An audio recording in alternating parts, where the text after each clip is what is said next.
Welcome to Through the Bible with Les Feldick, a 30-minute walk through the scriptures teaching in-depth Bible truths that change people's lives.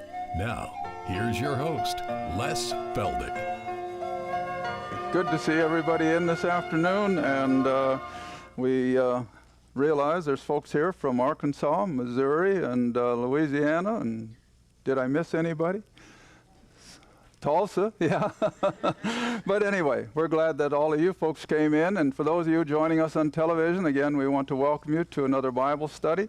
We are presently going verse by verse through the book of Daniel, and we again want to thank you for your prayers, your letters, your financial help, all that makes this possible. All right, we're not going to make any time for announcements, so we're going to go right back where we left off in our last program, which for those of you in the studio again was a month ago. For those of you out on television, it was either a week or a day, but whatever. Back to Daniel chapter 9, and we'll go on back to verse 24. Jerry's got 25 on the board, which is A-OK, but let's go back to verse 24, which is the beginning of this tremendous benchmark of Bible prophecy. You just cannot be a student of prophecy if you do not have an understanding of this portion of Scripture in Daniel 9:24 through to the end, because again, it just refutes the scoffer, because this is so accurate, and that's what got them driving them up the wall, and then they began to accuse that all this was written long after the fact and that Daniel was just a forgery. But not true. Daniel was recognized as a prophet by the Lord himself in Matthew 24. And so we can rest on the promises that this is the revealed, inspired Word of God. And this prophecy is just absolutely necessary to understand our end-time events. All right, verse 24, 70 weeks or 77s of years. That's 490 years are determined upon thy people. Now watch the language. He's addressing Daniel. And the thy people, of course, of Daniel was the nation of Israel. So 490 years are determined upon thy people, the nation of Israel, and upon thy holy city, Jerusalem, to finish the transgression, to make an end of sins, and to make reconciliation for iniquity. Now, I have to stop. I can't help. I wasn't planning on that, but something just came to mind. Here about a month ago, in one of my classes here in Oklahoma, the subject came up, how much of the world did God reconcile to himself when he finished the work of the cross? All of it. And see, that's hard for people to comprehend. Well, then we skip from reconciliation to forgiveness. How much of the world's sin was forgiven as a result of the cross? All of it. And one gentleman just almost aghast said, you mean to tell me that everybody's sin is already forgiven? I said, yes. Well, I tried to prove as much as I could from Scripture, but I don't think the guy was satisfied. And you know, the next day, I had in the mail a book that somebody had sent to me. I don't even remember the author's name, but dealing with that very subject. Within 2-3 days, I get another book from some other part of the country dealing with the same subject. And before I got back to that class, I had a third one. So I went armed with 3 books, all dealing with the fact that when Christ finished the work of the cross, he reconciled every human being. He forgave all the sin of every human being. Now you see, that's beyond us. See, that's why it had to be God himself who did it. See, no human could have ever accomplished that. But see, now that does not make everybody go into heaven when they die. It just means it's possible.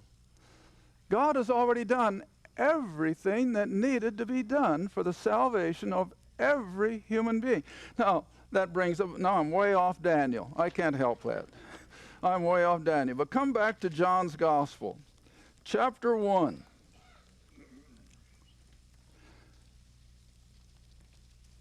And this just substantiates it, that the work of the cross made reconciliation possible for every human being from Adam to the end. It made forgiveness a reality for the same number of people because Christ did it all. All right, now that's what makes this verse then so pertinent. John's Gospel, chapter 1, verse 9. That, speaking of Jesus, as John the Baptist was announcing him, that was the true light that lighteth every man that cometh into the world. Anybody exempt? No one. In other words, everything that Christ did was not just for the few, it was for the total number. But what's the sad reality? The only ones that can cash in on it are those who take it by faith. So what happens to most of it? It's for nothing. And that's what's so heartbreaking, that here Christ has accomplished all of that and went through the suffering and the death of the cross that he could bring reconciliation and forgiveness to the whole human race, and yet only the small few cash in and take it by faith. Well, I didn't intend to do that, but evidently there was a reason. So here it is. He finished the transgression.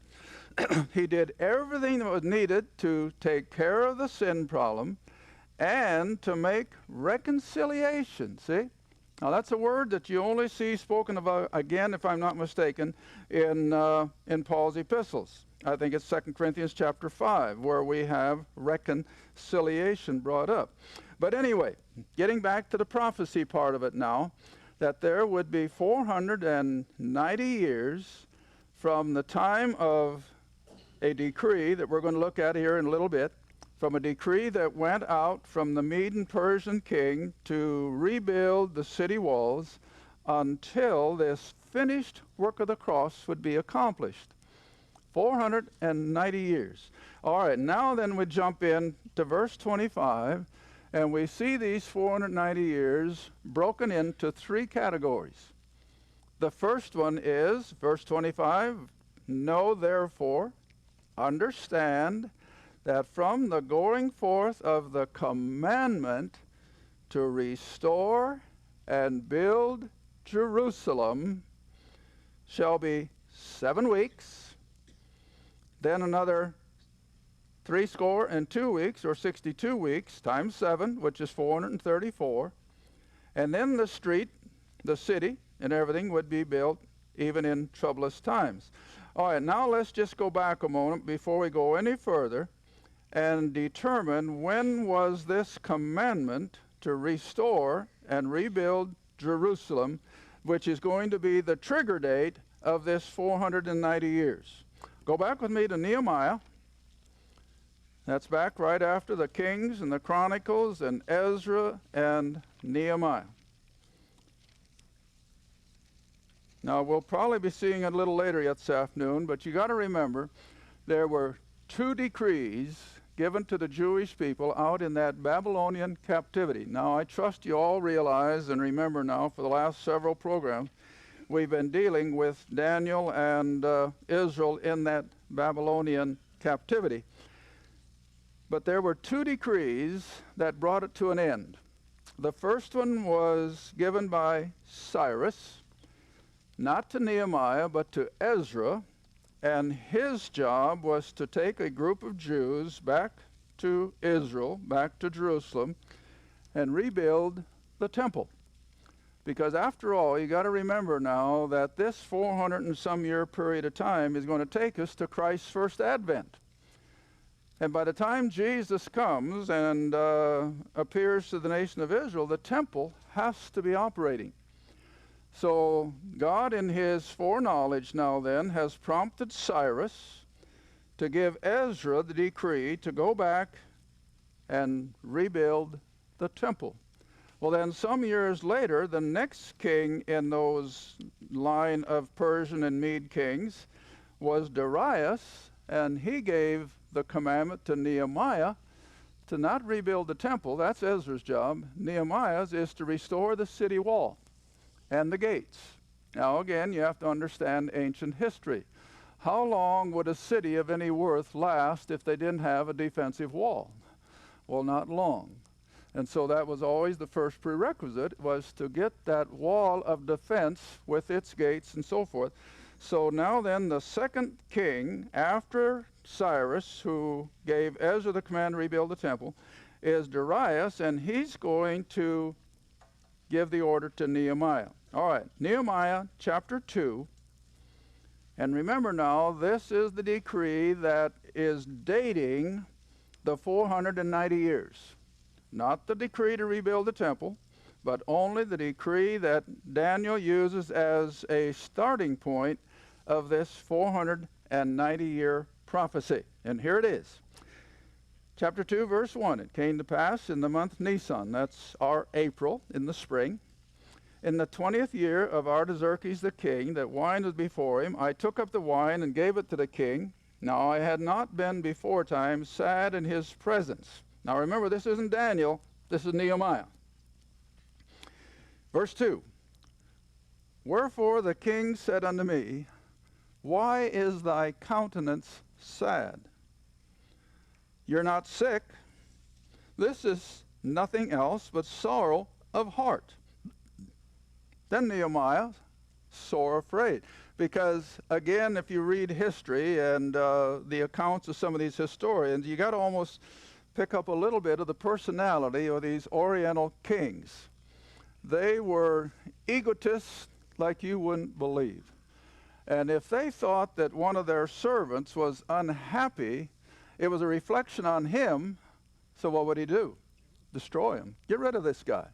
And so this is what I think put the fear in the Nehemiah, was that the king recognized that he wasn't happy. And so what does he do? I prayed. Well, I don't blame him. His life was on the line, whether you know it or not, see? All right, so he said to the king, let the king live forever, verse 3. Why should not my countenance be sad when the city, Jerusalem, the place of my father's sepulchres, lieth waste, and the gates thereof are consumed with fire, as a result of that Babylonian destruction, some 80 years earlier. So then the king said unto me, for what dost thou make request? What does Nehemiah do? Now, I like to take little portions of Scripture. This has a tremendous lesson. Do you know that? Just these 4 or 5 words, and I prayed to the God of heaven. How did he do it? Did he run to his prayer closet and get down on his knees? He didn't dare say a word in front of the king. So how did he pray? Silently. He didn't even move his lips. I remember one time, you remember that, honey? We were up on the Temple Mount, and the guide told us, we can't carry a Bible. And he says, for goodness sakes, don't pray moving your lips, because, see, the Muslim police were all around us watching, and if they would have caught you moving your lips in prayer, they'd have jerked you out, see? Oh, so Nehemiah was no different. He didn't dare even move his lips as he's standing there before Darius the king. So what's the lesson? When can you pray? Anytime, anywhere, under any circumstance. And you can pray silently. You don't have to move your lips. You don't have to speak out loud. See, now, let me give you a scripture. Keep your hand in Nehemiah. Now that we're on the matter, you pray wherever you are, whatever the circumstances, and that's fine with God. He hasn't laid down a stipulation that you go up to the temple the 4th hour of the day. But come back with me to 1 Timothy.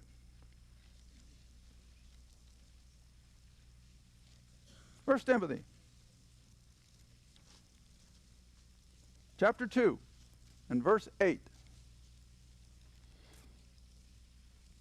And keep Nehemiah as your example. Here he's standing before an Oriental king who would just as soon give the command to take him out and kill him as look at him. He dare not let that king realize that he's praying, but he is. Scripture says he is. All right, now look what Paul tells us. In 1 Timothy chapter 2, verse 8. I will therefore that men pray where? Everywhere. Not in a particular prayer closet, not in some sanctuary, not down at the altar, anywhere. See? And that's our glorious privilege that we can come in to the throne room. Well, Hebrews says the same thing, coming into the throne room of heaven in our time of need. Okay, back to Nehemiah. Back to Nehemiah. So here this young Jew now is just a cupbearer, a servant of Darius the king. And the king recognizes that he's just not up to par. He's got something bothering him. And so the problem was he was homesick for Jerusalem, just like Daniel was, as we saw in one of our other programs. So he prayed to the God of heaven. Verse 5, back to Nehemiah 2.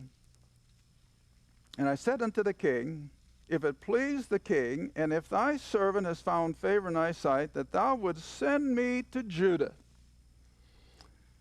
and unto the city of my father's sepulchres, that I may build it, the city. In other words, basically get the wall and the gates repaired. And the king said unto me, the queen also sitting by him, for how long shall thy journey be? And when wilt thou return? So it pleased the king to send me, and I set him a time. Now here it comes. This is what Daniel is referring to, and that's why I'm taking the time to show it to you. Verse 7. Moreover, I said unto the king, if it please the king, let letters, see? Let letters be given me to the governors beyond the river, that they may convey me over till I come to Judah. I need a letter unto Asaph, the keeper of the king's forest. Well, that stands to reason. If you're going to build something, you've got to have material. And the chief source of wood and building material, of course, was Lebanon. The cedars of Lebanon were one of their favorite building materials, see? And so he needs permission from all this in order to accomplish anything. All right, so a letter unto Asaph, verse 8, the keeper of the king's forest, that he may give me timber to make beams for the gates of the palace, which appertain to the house, and for the wall of the city, for the house that I shall enter into. And the king granted me according to the good hand of my God upon me. So what's he got? He's got the decree to go back and rebuild the city walls, rebuild and fix the gates of the city, and has all the pertinent permission that he needed to get the lumber and the timbers from the cedars of Lebanon. All right, now then, come back with me to Daniel chapter 9. So that is the beginning date of this decree. Now, archaeologists, a long time ago, I think back in the 1800s, when they were still having access to one of the great libraries in the Middle East, which, of course, were shut down later, but in one of those libraries, they actually found this decree, dated in March, I think it was 14th, if I'm not mistaken, but it was in the year 454 BC.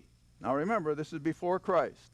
All right, so you take 40 years from 454, or not 40 years, 70 years, 7 times 7, 49 years, I'm sorry. You take 7 sevens of years, or 49, and take that away from 454, you come up with 405. Maybe I can put it on the board, and that way you'll remember it a little bit better. We'll start back here with Nehemiah's decree. Like I said, I think it was March 14th, if I remember right, 454 BC. All right, now then we take that ahead 49 years, or 7 weeks of years. That brings us up then to 405 BC. All right, now then, I think the reason that Scripture and the Holy Spirit, or however you want to put it, has broken the time factor here is that this probably, I can't set this in concrete, But it just almost seems that 405 BC is when Ezra, who went earlier, had now completed rebuilding the temple. And they had a temple dedication, and they were now ready to once again restore temple worship. And that was, as near as I can tell, about that 405 period. So it was probably a celebration that the temple was being rededicated and so forth, that the scripture has seen fit to break it down into this 49 period of years. All right, now then let's go on. Verse 25 again. So from that commandment given to Nehemiah to restore the city and the city walls until the Messiah the Prince should be, now we go for another total, not only the 7 weeks up to 405, but now there's going to be another 3 score. 3 times 20 is 60, plus 2. So there's going to be another 62 weeks of years. If you got your calculator with you, that's 434. I hope it is. All right, so now then you go another 434 years. But remember, we're talking in terms of BC and AD now. So we come all the way through, and we're going to come past the time of Christ, or the birth of Christ, I'm sorry, the 0, and then 1, and so forth. But now we're going to come all the way to 29 AD. So if you got your calculations right, from the decree to the dedication of the temple, 49 years, plus another 463 years. That takes you all the way up to 29 AD, but it leaves you with 7 years still unfulfilled. That takes it up to the 490. I hope I got my numbers right. So if you're calculating, why, let me know if I'm right. You should take the first 7 years to the dedication of the temple. 49 years, that takes us up to 405 BC. Then we go another 62 weeks of years, which is another 434 years. I'm sorry, 434 years. Instead of here, no eraser. Okay.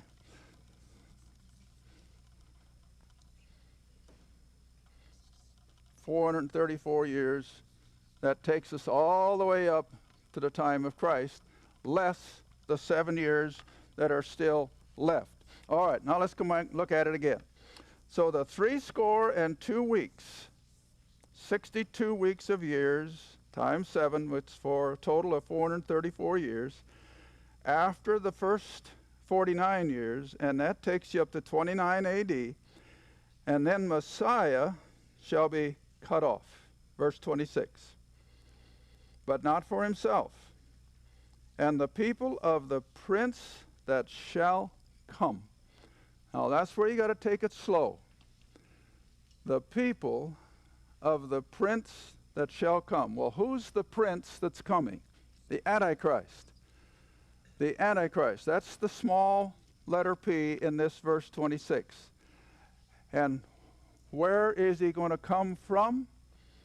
The empire that will destroy the city and the temple the second time. And who was that? Rome. I hope I'm not going too fast. I hope I'm not confusing. Now remember, we're clear back at 400 and... No, I erased the wrong one. We were back here at 454. I got too many numbers. Just a minute. Yeah, I was right. 454. 454. And then that takes us up to 405 minus the 49. Yeah. And then from the dedication of the temple at 405 BC, you go all the way up to the time of the cross, which is 62 weeks of years times 7, 14, 434. That's the way I want it. 434 years from the dedication of the temple up to the time of the cross. All right, but that still only gives us 483 years total. So we need another 7 to make the 490. Now I've got it. So from Nehemiah decree until the cross, 483 years. Now that is so explicit to be prophetic. See, that's why it drives them up the wall. But we got 7 years unfulfilled. Okay, 2 minutes left. We got to hurry. Verse 26 again. So after the 62 weeks, the Messiah shall be cut off, crucifixion, and the people of the prince that shall come shall destroy the city and the sanctuary the second time.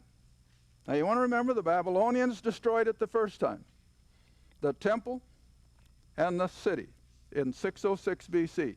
All right, now they're coming back in 436, 454, somewhere in that neck of the woods, and they're rebuilding the temple, they're rebuilding the city, only to have it all done over a second time in 70 AD, which will be 40 years, of course, beyond the cross, see?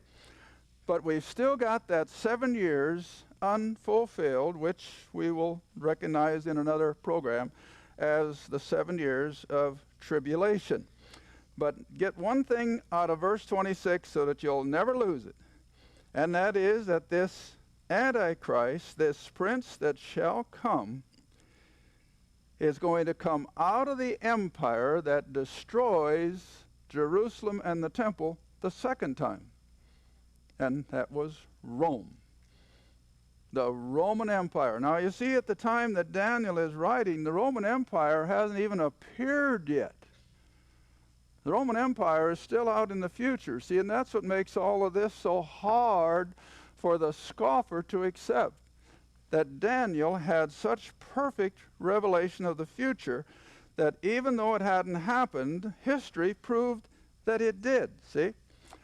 All right, only got a few seconds left, so we'll just finish verse 26.